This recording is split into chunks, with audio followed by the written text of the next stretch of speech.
Hello दोस्तों, स्वागत है आपका मेरे इस सैनिक समाचार चैनल में। दोस्तों, आज की वीडियो में हम बात करेंगे पूर्व सैनिकों, केंद्रीय कर्मचारियों और पेंशनर्स के लिए कुछ इम्पोर्टेंट अपडेट। और दोस्तों, जानकारी होना बहुत ज़रूरी है, ये हम हर वीडियो में बात करते हैं। चाहे वो आपको पॉजिटिव मिले चाहे उसका नेगेटिव मिले, बट जानकारी होना ज़रूरी है। और यहीं पे हम बात करने जा रहे हैं दोस्तों, पेंशनर्स से जो है रिकवरी होना शुरू हो गया। और पेंशनर से रिकवरी जो है, ओवर पेमेंट जो हुआ है उसकी वजह से हुआ है। और हम बात करेंगे दोस्तों किस तरीके से जो है पेंशनर ने इसको जो है टैकल किया है। और दोस्तों, ये सबके लिए एक यूज़ केस रहता है जहाँ पे आपको पता चलना चाहिए कि अगर ऐसा कुछ हो रहा है तो आपको क्या करना चाहिए।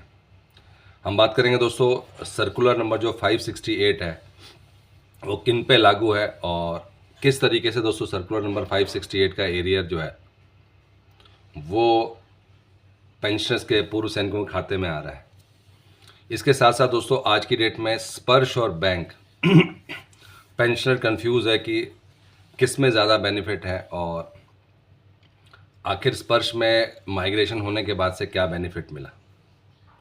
और साथ ही साथ दोस्तों, आज की डेट में भी हम बात करेंगे वन रैंक वन पेंशन का जो मुद्दा है, वन रैंक वन पेंशन 2 की बात कर रहे हैं जिसमें अभी तक जो है बहुत सारे पेंशनर्स ऐसे हैं जो कि आज की डेट में भी स्ट्रगल कर रहे हैं, अपना जो उनका किश्त नहीं मिला उसको लेकर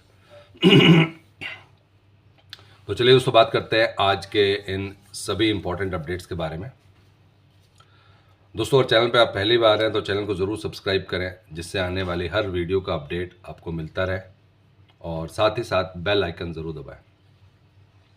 दोस्तों, हम बात करने जा रहे हैं, सबसे बड़ी चीज़ ये है कि जब से स्पर्श आया है, आपके लिए बहुत ज़रूरी है कि आप अपनी जितनी भी एक्टिविटीज़ हो रही हैं, चाहे आपकी पेंशन स्लिप आ रही है, आपका पीपीओ आ रहा है, और हम बार बार कहते हैं कि पर्सनल डेटा वेरिफिकेशन पे आप ज़रूर ध्यान दीजिए। दोस्तों, अभी तक जो हम लोग बात करते थे, आज से पहले हम वो बात करते थे कि किसी का जो है डेटा ठीक नहीं है तो उसका नुकसान हो रहा है, किसी का डेटा ठीक नहीं है तो उनको जो है एडिशनल पेंशन मिलना बंद हो गया, अगर डेटा ठीक नहीं है तो पेंशन रुक जा रही है।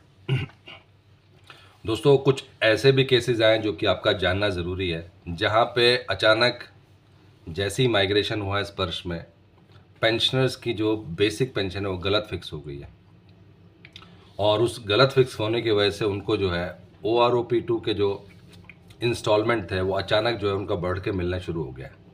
और ये कोई 2,000 3,000 नहीं दोस्तों, ये 30 से 40,000 बेसिक पेंशन ऊपर फिक्स हो गई है। और जो ये गलती है, इसीलिए बार बार स्पर्श भी कह रहा है कि ऐसी कोई भी गलती होती है तो आपको खुद अपना पर्सनल डेटा वेरीफाई करना है, क्योंकि स्पर्श के लिए 58 लाख पेंशनर्स का डेटा वेरीफाई करना बहुत मुश्किल है। और अब प्रॉब्लम क्या है दोस्तों कि उनका जो किश्तें मिलनी शुरू हो गई थी वो काफ़ी ज़्यादा मिलनी शुरू हो गई थी OROP की, जो कि उसके लिए वो एलिजिबल नहीं थे। मतलब दोस्तों, उनको जो है लगभग जो है 4 गुना ज़्यादा उनको जो है फर्स्ट जो किश्त मिली, सेकंड किश्त भी जब जब उनके खाते में ऐसे पैसे आने लगे तो उन्होंने दोस्तों इसमें सबसे पहली चीज़ है कि आपने चेक करना है, और ना सिर्फ चेक करना है, इसको रिपोर्ट भी करना है, क्योंकि ये पैसे आज आ रहे हैं, आज इसको आप यूज़ कर लेते हैं तो कल इसकी रिकवरी भी होगी, जिस दिन भी PCD को पता चला। इसीलिए पर्सनल डेटा वेरिफिकेशन की बात की गई है कि आप अपना पर्सनल डेटा ज़रूर चेक कर लें।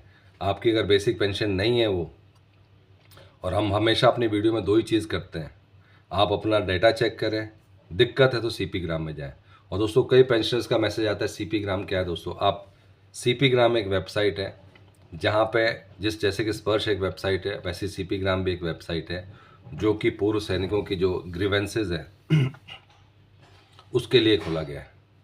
तो दोस्तों, जब इनके पास बहुत ज़्यादा पैसा आने लगा, यानी कि पहली किश्त बहुत आई, दूसरी किश्त भी बहुत आई, तो as a smart senior citizen इन्होंने क्या किया, इन्होंने उसी टाइम पे जो है स्पर्श को CP ग्राम के माध्यम से जो है अपना ये कंप्लेंट दायर की। क्योंकि दोस्तों, इसको अगर ये चलता रहता तो पता नहीं कितने पैसे उनके खाते में आ जाते और फिर अचानक उसकी रिकवरी होती। तो इसमें दिक्कत क्या है कि अगर ज़्यादा पैसे आ रहे हैं तो उसका पार्ट भी इनकम टैक्स में भी जाता है, तो वो पार्ट तो दोस्तों वो भी इनसे रिकवर करने पड़ेगा। तो 2 बार इनके जो है इनकम टैक्स भी कटे। और वो पार्ट क्या था कि वो अब चला गया इनकम टैक्स के बाद, वो रिफ़ंड होगा बहुत टाइम, तो अल्टीमेटली अगर रिकवरी होगी तो वो जो पेंशन का पार्ट है वो तो पूरा का पूरा रिकवर किया जाएगा। तो इन्होंने दूसरी किश्त के बाद ही जो है स्पर्श में कांटेक्ट किया और उसके बाद से उनको जो है पीसीडी ने चेक किया और पीसीडी ने ये पाया कि जो उनकी बेसिक पेंशन है वो गलत तरीके से जो है उनका जो है, और ये जो है डेटा में गलती हो सकती है, ऐसा कुछ नहीं कि डेटा में गलती नहीं हो सकती, और डेटा में गलती हो सकती है, इसीलिए जो उसको जो है वैलिडेट करने की बात की जाती है कि आप खोलें अपना डेटा, अपना चेक करें अपना date of birth. Date of birth आपका एडिशनल पेंशन से रिलेटेड है, आपको एडिशनल पेंशन नहीं मिलेगी। कई लोगों की एडिशनल पेंशन मिलना बंद हो गई है क्योंकि वो अगर डेट ऑफ बर्थ आपका 1-2 साल भी नीचे हो जाता है, 3 साल नीचे हो जाता है, इसका मतलब आप 80 से नीचे आ जाते हैं, तो वो आपको मिलना बंद हो जाएगी।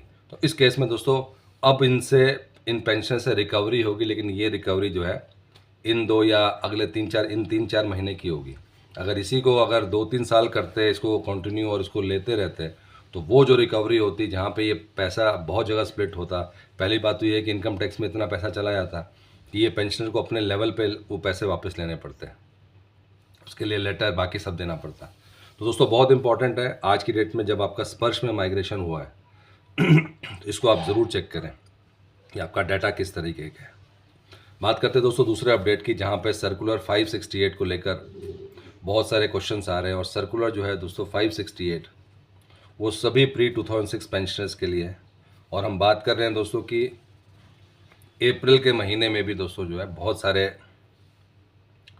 जो पेंशनर्स हैं उन्होंने जिन्होंने पीसीडीए के सर्कुलर 568 के लिए अप्लाई किया था, उनको उनका एरियर मिला है, उनके खाते में एरियर जमा हुआ है। तो दोस्तों इसलिए हम बात करते हैं कि आप एक बार सर्कुलर 568 को ज़रूर चेक करें। ये उन सभी पेंशनर्स के लागू है जो कि प्री-2006 पेंशनर्स हैं, क्योंकि कन्फ्यूजन हमेशा ये रहता है। 2 सर्कुलर हैं, एक है पीसीडीए का 568 सर्कुलर, एक है 570 सर्कुलर। 570 सर्कुलर जो है वो प्री-2016 पेंशनर्स के लिए है और 568 जो है प्री-2006 पेंशनर्स के लिए। दोस्तों इन दोनों सर्कुलर का पेंशनर्स को जो है एरियर उनके खाते में भुगतान हो रहा है। बात करते हैं दोस्तों नेक्स्ट अपडेट की, और नेक्स्ट अपडेट है दोस्तों स्पर्श वर्सेस बैंक। अगर हम बात करें स्पर्श वर्सेस बैंक, तो आज की डेट में जो है जो बैंक की प्रणाली है जो कि काफ़ी सालों से चली आ रही है, और जिस वे से पेंशन का भुगतान हो रहा है, एरियर का भुगतान हो रहा है, कहीं ना कहीं वो स्टेबल दिख रही है। और जितने भी बैंक के पेंशनर्स थे उन सभी को दोस्तों उनका जो है टाइमली सैलरी कहें, पेंशन कहें, उनका जो है एरियर कहें 50% के थ्रू, वो सब के सब जो उनको मिल चुका है।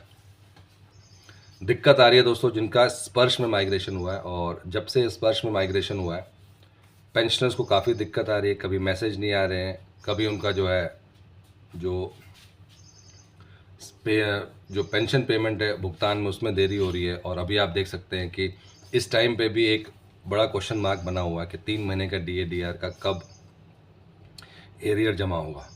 बहुत सारे अपडेट हमने भी दिए हैं कि अभी इस महीने के लास्ट में जो आपका DA/DR का जो 3 महीने का एरियर है, लेकिन इससे पहले एक और भी अपडेट आए थे जहाँ पे 3-4 दिन बोला जाएगा था। तो अल्टीमेटली चाहे जो भी न्यूज़ हो, जो एंड यूज़र है, जो पेंशनर है, उनके खाते में अभी भी 3 महीने का DA/DR का एरियर नहीं आया।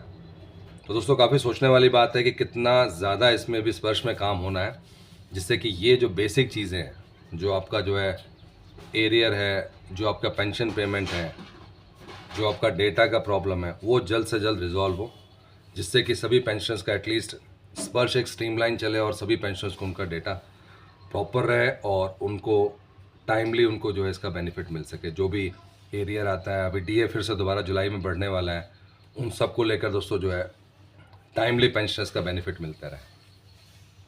दोस्तों ये थे आज के इम्पॉर्टेंट अपडेट सभी पूर्व सैनिकों के लिए, पेंशनर्स के लिए और केंद्रीय कर्मचारियों के लिए, जहाँ पे दोस्तों बहुत इंपॉर्टेंट है आपका जो डेटा वेरिफिकेशन है, क्योंकि इसकी वजह से आपको ज़्यादा भी आ सकता है। तो अगर दोस्तों ज़्यादा आपके खाते में गलती से आ रहा है तो द मोमेंट आज से 3-4 महीने बाद स्पर्श स्ट्रीमलाइन तो होगा ही होगा, और वहाँ पे अगर यह सिस्टम ने अलर्ट किया तो आपको जो है उसकी जो भी आपको एक्स्ट्रा मिला उसकी रिकवरी करनी पड़ेगी। तो इसीलिए दोस्तों टाइम रहते ही, कम मिल रहा है फिर भी आप CP ग्राम में अपना ग्रीवेंस डालें, ज़्यादा मिल रहा है फिर भी आप CP ग्राम में ग्रीवेंस डालें, क्योंकि दोनों ही केसेस में दिक्कत है। कम मिल रहा है तो आपको जो है लॉस हो रहा है, उस केस में आपको बेनिफिट हो जाएगा। ज़्यादा मिल रहा है तो आपकी इसके बाद रिकवरी हो सकती है। तो दोस्तों अगर वीडियो पसंद आए तो इसको लाइक कीजिए, शेयर कीजिए और सब्सक्राइब करना ना भूलें। Thank you for watching this video.